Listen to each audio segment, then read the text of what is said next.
Right, Elaine and Rachel, here we are, out doing HOTS. Elaine, so we've had some great things happen, and we've spoken and prayed with a lot of people. Do you want to just tell us about Kevin?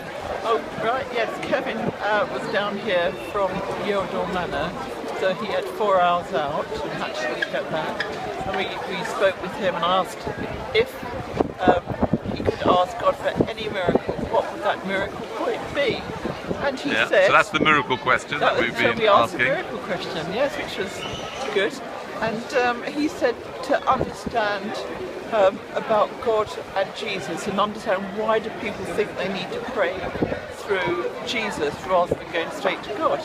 So we talked about that, and he told us he was at Yeldor and that he prayed a lot, so we sort of saw it in context.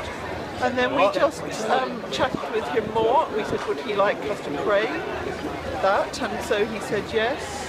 And so we called you over, and actually having talked to him more, he decided yes, he would like to invite Jesus into his life. Yeah. So that was like a prayer of real surrender. And just from your perspective, I mean, from my perspective, it looked like the Holy Spirit came on him and he kind of went into that deep place. I mean, what did you think? I thought the Lord was really moving on him. Yeah. His drug of choice was heroin, and he's been clean for 3 months, and he really knows that God has met with him, and he understood that, and when you asked him, he was able to say that he felt the Holy Spirit moving inside of him. Yeah, he really sensed the Holy Spirit on him, and he looked like it as well. It's like he did look like you could see him kind of just moving, leaning forward and head bowing. And, Yeah. So, and then you prayed for a lady. You and Rachel prayed for, what was her name? Jan. So Jan, so Rachel, just tell us a little bit about that. She's a daughter called Julie, who's in Brighton, who's got cancer. Yeah. And it's her 3rd week, she's finished her 3rd week of treatment, starting her 4th week. And her mum, Jan, was very upset when she sat down, she started to cry. And so we prayed for Jan and for Julie.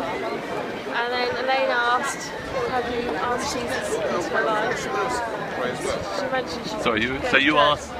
Well, she said something about going to church, and so I delicately asked her whether she'd ever actually prayed a prayer to invite Jesus into her life. Yeah. And she said no, she hadn't. And I asked, well, would you like to do that? And to do it again. Yeah. And she said yes, she would, and so I led her in a prayer of salvation. And she was really grateful, and I suggested to her that she tell a friend, because I think it's good to tell a friend when you've done this. And she said, I go to church with a friend and I'll tell her tomorrow. I said, yes, that's great. And she said her friend is a born-again Christian. And so I said, well, your friend will know exactly what this means, and she'll encourage you in that. So